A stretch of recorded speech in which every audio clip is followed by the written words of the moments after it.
অর্থনীতি শুধু কিছু সংখ্যা সূচক কিংবা হিসাব নিকাশের বিষয় নয়। অর্থনীতি মানুষের জীবনযাত্রার প্রতিচ্ছবি। তেমনি শিল্প বাণিজ্য কেবল ব্যক্তি বা প্রতিষ্ঠানের মুনাফার বিষয় নয়, এর সঙ্গে জড়িয়ে আছে দেশের উৎপাদন, কর্মসংস্থান আর উন্নয়নের গল্প। তাই অর্থনীতির আলোচনা যতই জটিল হোক না কেন, এর প্রভাব রয়েছে আমাদের ব্যক্তি জীবনে। অর্থনীতির কঠিন আলাপকে সহজভাবে বিশ্লেষণ করতে চ্যানেল ওয়ানের নিয়মিত আয়োজন বাণিজ্য সংলাপ আপনাদের স্বাগত জানাচ্ছি। আমি রিয়াজ সাজান। শুরুতেই দেখে নিচ্ছি আজ যা থাকছে। বন্যায় বিপর্যস্ত কৃষি ও মৎস্য উৎপাদন, 12 জেলায় ক্ষতি 28,610 হেক্টর জমির ফসল।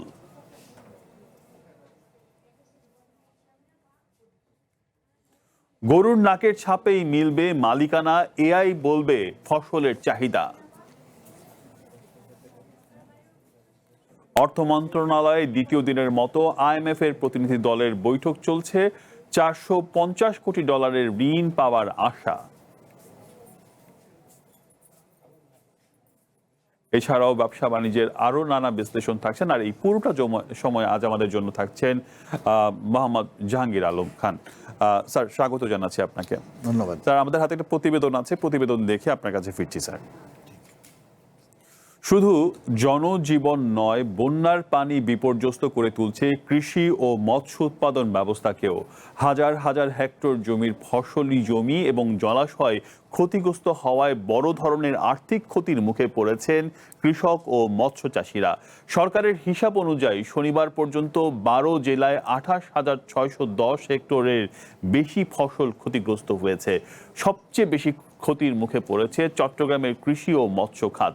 প্রাথমিক হিসেবে শুধু মৎস্য খাতেই ক্ষতির পরিমাণ 109 কোটি টাকার বেশি। ক্ষতির মুখে পড়েছেন প্রায় 10,000 মৎস্য খামারি। কয়েকদিনের ভারী বর্ষণ, পাহাড়ি ঢল ও বন্যায় চট্টগ্রাম, কক্সবাজার, বান্দরবান সহ দেশের অন্তত 12টি জেলা পানির নিচে তলিয়ে গেছে। এতে শনিবার পর্যন্ত ক্ষতিগ্রস্ত হয়েছে 28,600 হেক্টরের বেশি ফসলি জমি। ভেসে গেছে অসংখ্য পুকুর, দিঘি ও চিংড়িঘেরের মাছ। সবচেয়ে বেশি ক্ষতির মুখে চট্টগ্রামের কৃষি ও মৎস্য খাত। প্রাথমিক হিসাবে শুধু মৎস্য খাতেই ক্ষতির পরিমাণ 109 কোটি টাকা। সেই সঙ্গে ক্ষতির মুখে পড়েছেন প্রায় 10,000 মাছ চাষি। জেলা প্রশাসনের তথ্য মতে বন্যায় শনিবার পর্যন্ত চট্টগ্রাম জেলার 15টি উপজেলার 153টি ইউনিয়নে প্রায় 20 লাখ মানুষ বন্যা কবলিত হয়েছেন। মোট 12,251টি পুকুর, দিঘি ও খামার ভেসে গেছে, যার মোট আয়তন 4,106 হেক্টর। পুকুর, দিঘি ছাড়াও 320টি মাছের ঘের ক্ষতিগ্রস্ত হয়েছে। সবচেয়ে বেশি ক্ষতি হয়েছে বাঁশখালী উপজেলায়। সেখানে 41 কোটি 50 লাখ টাকার ক্ষয়ক্ষতি হয়েছে। এছাড়া সাতকানিয়াতেও কয়েকশো হেক্টর জলাশয়ের মাছ চাষ ক্ষতিগ্রস্ত হয়েছে। সবজি ক্ষেত যেটা এখন আছে সেটা পানি নিষ্কাশনের ব্যবস্থা করতে হবে এবং প্রয়োজনে দ্বিতীয়বার সার দেওয়া, পরিচর্যা করা, বালাইনাশক দেওয়া অথবা সেই কাজগুলি করতে হবে।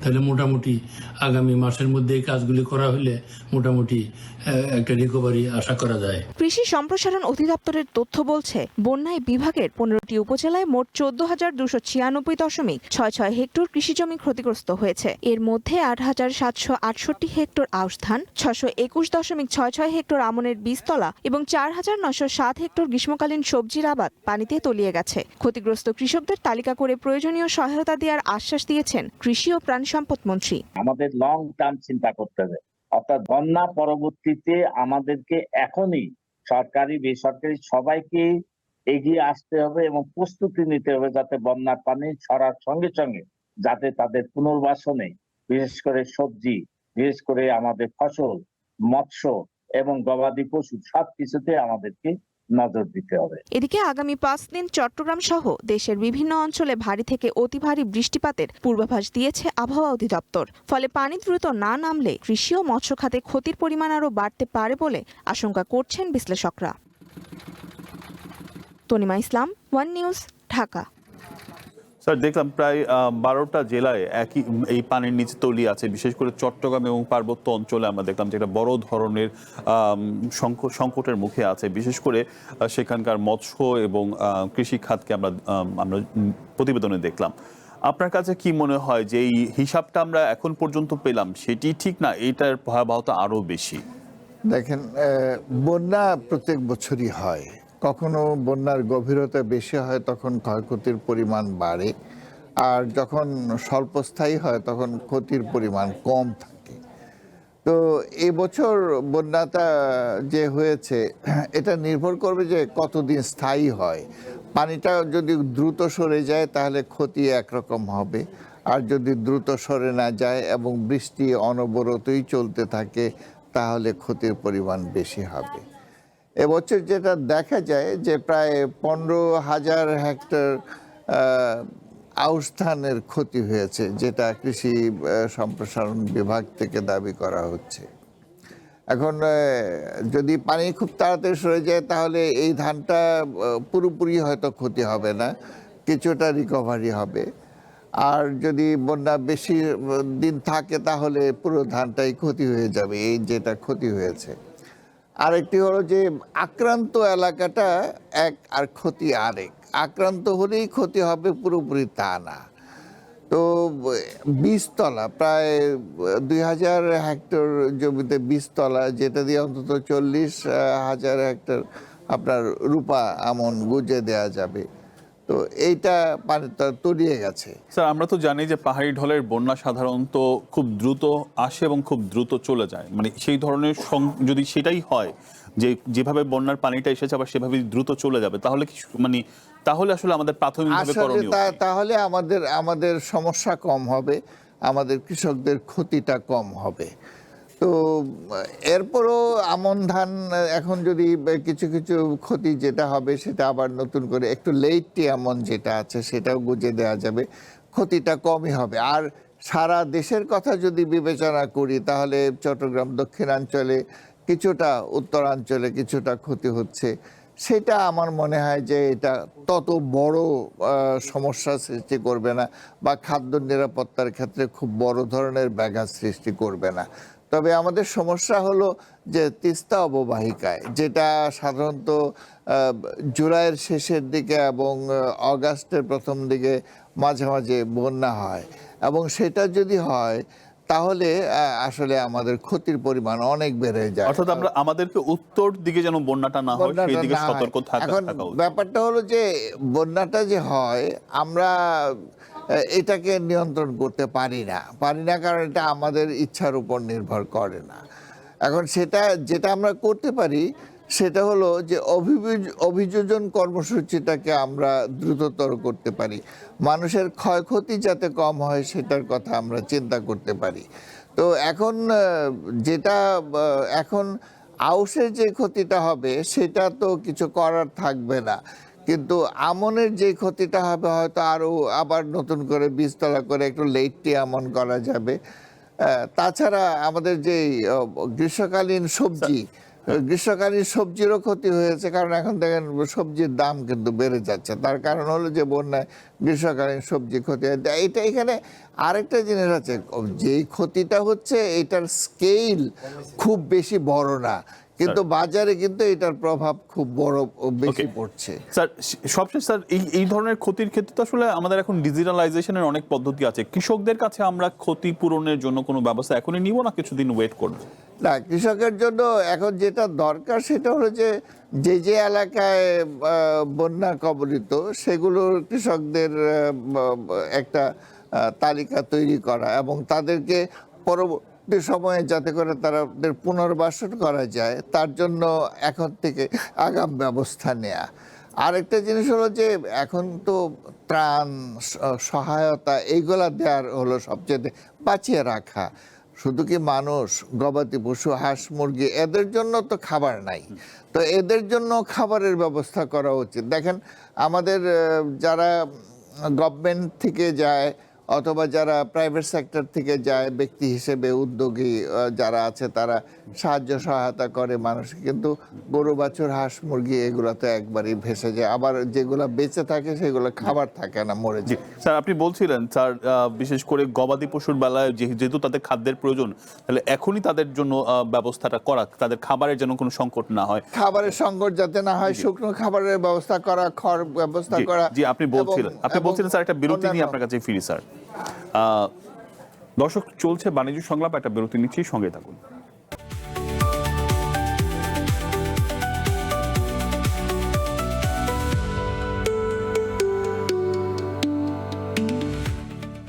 আরেকবার স্বাগত জানাচ্ছি বাণিজ্য সংলাপে, আপনাদের সাথে রয়েছি আমি রিয়াজ হাসান। আপনার পোষা গরু এখন আর হারিয়ে যাওয়ার ভয় থাকছে না। ডিজিটাল পরিচয় হিসেবে মোবাইল ডিভাইসে সংরক্ষণ করা যাবে গরুর নাকের ছাপ। প্রজনন সংক্রান্ত তথ্য, পশুর শারীরিক অবস্থা সবই জানা যাবে এআই ভিত্তিক প্রযুক্তিতে। শুধু পশুপালন নয়, ফসল উৎপাদনেও এখন ব্যবহার করা শুরু হয়েছে কৃত্রিম বুদ্ধিমত্তার। ড্রোনের ছবিতেই জানা যাবে জমির আর্দ্রতা, মাটির পুষ্টিগুণ। সীমিত পরিসরে চালু হওয়া এমন প্রযুক্তির ব্যবহার বাড়াতে প্রয়োজন সরকারের নজরদারি। সাধারণত মানুষের আঙুলের ছাপ যেমন আলাদা হয়, তেমনি গরুর নাকের উপরিভাগের অংশ ইউনিক ও আলাদা হয়। ফলে গরুর নাকের ছাপ সংরক্ষণের মাধ্যমে ডিজিটাল পরিচয় ও প্রজনন সংক্রান্ত সকল তথ্য সংরক্ষণ করা সম্ভব। এআই ভিত্তিক এমন প্রযুক্তির পরীক্ষামূলক ব্যবহার শুরু করেছে বাংলাদেশ কৃষি গবেষণা কাউন্সিল। এর মাধ্যমে একদিকে যেমন মালিকানা নিশ্চিত হবে, অন্যদিকে পশুর টিকা সংক্রান্ত তথ্য, স্বাস্থ্যসেবা, রোগ নিয়ন্ত্রণ, এমনকি চুরি প্রতিরোধ করা যাবে। ছাড়াও মালিকানার ক্ষেত্রে যারা ধরেন বাথানে শত শত গরু যেখানে চলে, মালিকানা অনেক সময় ঝামেলা হতে পারে, তো আমাদের এই অ্যাপসটা মোবাইল দিয়ে চালানো যায়। মাসেলস দেখে এটা বলে দিতে পারে যে না, এটা কার গরু। উন্নত বিশ্বের মতো দেশেও স্বল্প পরিসরে চালু হয়েছে এআই বা কৃত্রিম বুদ্ধিমত্তার প্রযুক্তি। তবে তা ব্যাপক পরিসরে নয়, বরং গবেষণার কাজে এটি ব্যবহার করছে সরকারি বেসরকারি প্রতিষ্ঠান। এই যেমন ড্রোন বা স্যাটেলাইটের ছবি বিশ্লেষণ করেই জানা সম্ভব ফসলের জমির আর্দ্রতা, সেচের প্রয়োজনীয়তা কিংবা পুষ্টিগুণ। উন্নত বিশ্বে প্রচলিত এমন এআই প্রযুক্তি চালুর ব্যাপারে এরই মধ্যে উদ্যোগ নেওয়া হয়েছে। কৃষির ক্ষেত্রে এআই টেকনোলজি ব্যবহার করার একটা বড় ক্ষেত্র হলো আমাদের প্রিসিশন এগ্রিকালচার।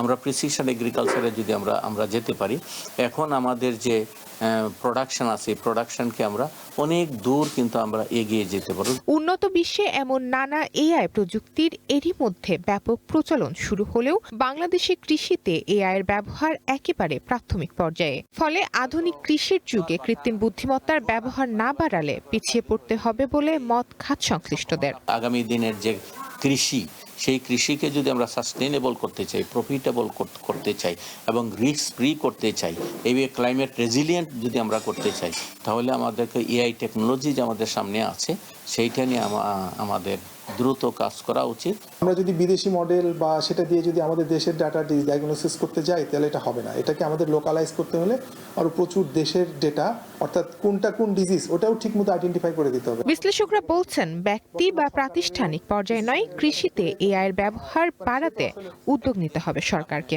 এজন্য একদিকে যেমন প্রয়োজন দক্ষ জনগোষ্ঠীর, অন্যদিকে সরকারের নীতিগত সমর্থন। রিভিউ করে স্বপ্ন স্মৃতি, ওয়ান নিউজ, ঢাকা।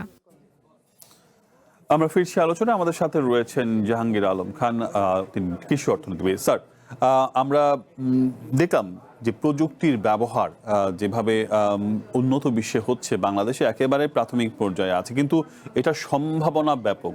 কিন্তু আমরা এত পিছিয়ে কেন স্যার? দেখেন, আমরা কিন্তু গবেষণার দিক থেকে পিছিয়ে নাই। সারা বিশ্বে গবেষণার অগ্রগতি বিবেচনা যদি করা হয়, তাহলে বাংলাদেশে গবেষণার অগ্রগতি অনেক উপরে। কিন্তু নতুন ডিভাইস, নতুন টুলস এবং এআই প্রযুক্তি, এইগুলোর ক্ষেত্রে আমাদের অনেকটা পিছিয়ে আছি। সারা বিশ্ব অনেক দূর এগিয়ে গেছে। যেমনিভাবে এখানে বলা হচ্ছিল যে রোগ, তারপরে ধরেন ফসলে কি পোকামাকড় ইত্যাদির ক্ষেত্রে ইত্যাদি শনাক্তকরণ এবং এগুলোর ক্ষেত্রে যেই বিভিন্ন কর্মসূচি গ্রহণ, এটা এআই ভিত্তিক পৃথিবীর বিভিন্ন দেশে হচ্ছে এবং বাংলাদেশেও হচ্ছে। যেমন রাইস রিসার্চ ইনস্টিটিউট, তারা রাইস ডক্টরস নামে একটা অ্যাপস তৈরি করেছে এবং এটার মাধ্যমে আপনার কি রোগ হচ্ছে ফসলে, তারপরে কি ধরনের পোকার সংক্রমণ হচ্ছে, এইগুলো বোঝা যায় এবং এগুলোর কি ট্রিটমেন্টটা কি হওয়া দরকার, সেটাও এআই ভিত্তিক এটা করা হচ্ছে। তো যেমন ড্রোন নিয়ে কথা হয়েছে, ড্রোন কিন্তু সারা পৃথিবীতে অনেক দূর এগিয়ে গেছে। এখন ড্রোনের মাধ্যমে আমরা কিন্তু ফসলের অবস্থাটা বুঝতে পারি, তারপরে জমির আর্দ্রতা বুঝতে পারি, এবং বিশেষ করে যে এই যে ওষুধ ছিটানো, পোকার ওষুধ ছিটানো, ইনসেকটিসাইড ছিটানো, এগুলো কিন্তু ড্রোনের মাধ্যমে অনেক জায়গাতেই হয় এবং এটা খুব অ্যাকুরেটলি হয়। তো এই যে কাজগুলো, এগুলো যে প্রিসিশন এগ্রিকালচারের কথা বলা হচ্ছে, এখন আমাদের এখানে দেখা যায় যে পানি সেচে আমরা তো খুব বেশি বেশি পানির ব্যবহার করি, পানির অপচয় হয়, এবং সেই ক্ষেত্রে এআই প্রযুক্তির মাধ্যমে আমরা একদম যতটুকু পানির প্রয়োজন, আর্দ্রতার কি আছে মাটিতে এবং কতটুকু পানি সেচ দেওয়া প্রয়োজন, এটা সম্পর্কে আমরা খুব ভালোভাবে অবহিত হতে পারি। এটা নিখুঁতভাবে পানি সেচটা করতে পারি, যাতে করে পানির অপচয় কম হবে, আমাদের খরচ কম। ফার্টিলাইজার অ্যাপ্লিকেশনের ক্ষেত্রে এটা কিন্তু এখন চলতেছে বিভিন্ন জায়গায়, মাটির গুণাগুণটা কি, কোথায় কোন ধরনের ফার্টিলাইজারের অভাব, মানে কোন ধরনের ফার্টিলাইজার কি পরিমাণে দিতে হবে, এগুলো কিন্তু এখন আমাদের বাংলাদেশ কৃষি গবেষণা কাউন্সিলের অ্যাপস আছে, এটার মাধ্যমে একেবারে সেই ক্ষেত্রে আপনি বলছেন যে স্যার যে আসলে আমরা গবেষণায় অনেকটুকু এগিয়ে, কিন্তু প্রযুক্তির ব্যবহারটা আমাদের খানিকটা কম। প্রযুক্তির ব্যবহার হলো কম হওয়ার পেছনে কারণ হলো যে ইনভেস্টমেন্ট কম। ইনভেস্টমেন্ট যখন বাড়বে তখন প্রযুক্তির ব্যবহার বাড়বে। প্রযুক্তির ব্যবহার বাড়লে তো হবে না, এর সঙ্গে যারা গবেষক আছে তাদেরও যে প্রশিক্ষণের মান সেটাও বাড়াতে হবে। একই সাথে আমরা দেখছি যে স্যার, যেহেতু এই যে প্রযুক্তির ব্যবহার, আমরা জানি যে বন্যা আসা এবং এই আমাদের প্রযুক্তির ব্যবহার তো মাঝখানে আমরা যান্ত্রিকীকরণের দিকে এগিয়েছিলাম, এখন আমরা সেটাও কিছুটা পিছিয়ে এসেছি নানা কারণে। ফসলের পূর্বাভাসের জন্য এবং ফসলের ব্যবস্থাপনার জন্য এই প্রযুক্তি খুবই ইউজফুল। আরেকটা জিনিস হলো যে জেনোম সিকোয়েন্স, আমরা কিন্তু জেনোম সিকোয়েন্স করছি, যেমন পাটের জেনোম সিকোয়েন্স আমরা করেছি। একটা বেসরকারি প্রতিষ্ঠান বাফেলো সেটার জেনোম সিকোয়েন্স করেছে বাংলাদেশ পশু সম্পদ গবেষণা প্রতিষ্ঠান, সেখানেও জেনোম সিকোয়েন্স হয়েছে, বিভিন্ন রোগের জেনোম সিকোয়েন্স হয়েছে। তো এইগুলো কিন্তু হচ্ছে, তো এইগুলো যে একবারে হচ্ছে না তা না, কিন্তু যত পরিসরে সম্প্রসারিত ভাবে হওয়ার কথা তত হচ্ছে না। সেটার জন্য যে সেজন্য নিশ্চয়ই সরকার আসলে লক্ষ্য রাখবেন, বিশেষ করে কিভাবে এই প্রযুক্তিগত অ্যাডাপশন আমরা করব এবং কিভাবে আমাদের বর্তমান সরকার তো কৃষিকে গুরুত্ব দিচ্ছে এবং বিশেষ করে কৃষিতে। স্যার আর একটা বিরতি নিয়ে আসি আমরা, আপনি আছেন স্যার, চলছে বাণিজ্য সংলাপ, একটা বিরতি নিচ্ছি, সঙ্গেই থাকুন।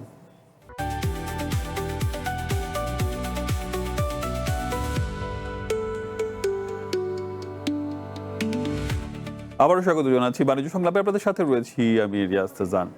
450 কোটি ডলারের নতুন ঋণ কর্মসূচি নিয়ে আন্তর্জাতিক মুদ্রা তহবিল IMF এর সাথে আলোচনা চলছে সরকারের।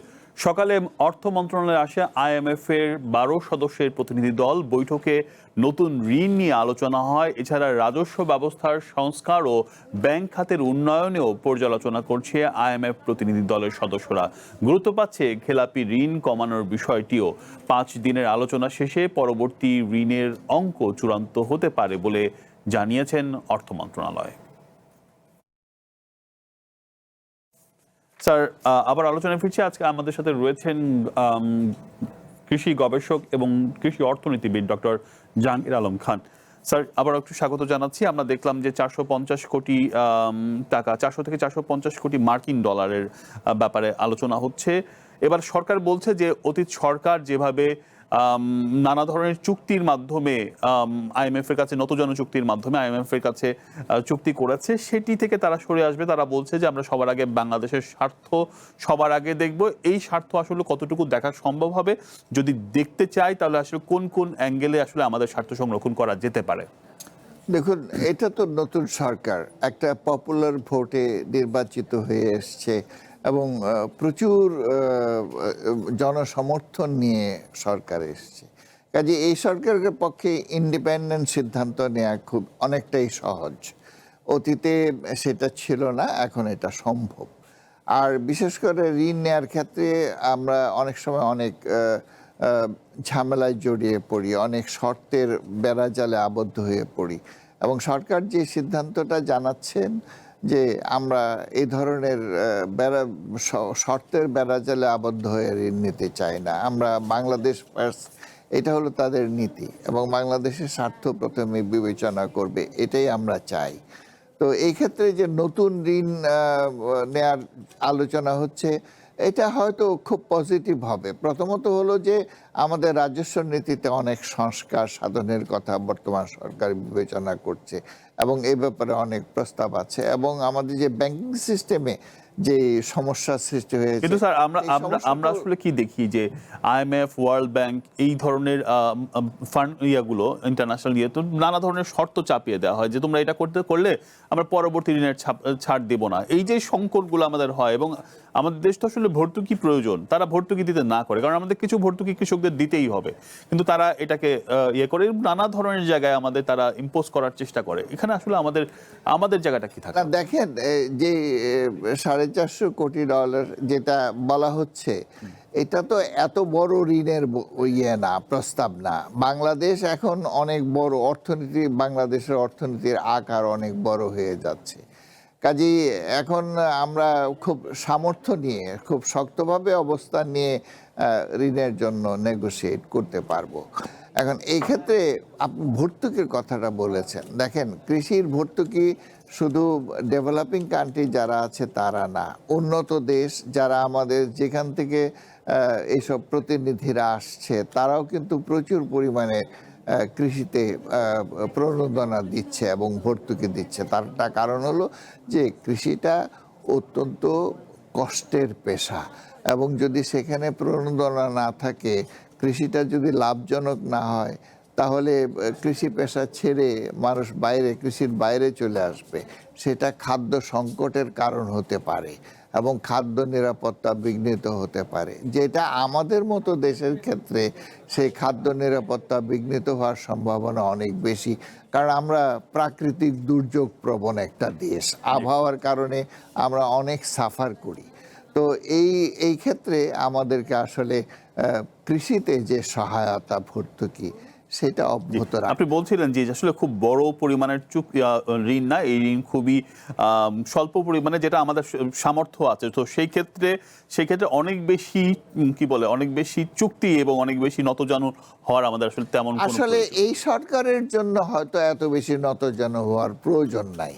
তার কারণ হলো যে একটা পাবলিক সাপোর্ট, অনেক বড় ধরনের একটা পাবলিক সাপোর্ট। অনেক ধন্যবাদ স্যার, আপনি আমাকে সময় দিয়েছেন, বিশেষ করে বিভিন্ন বিষয়ে আমরা আলোচনা করেছিলাম।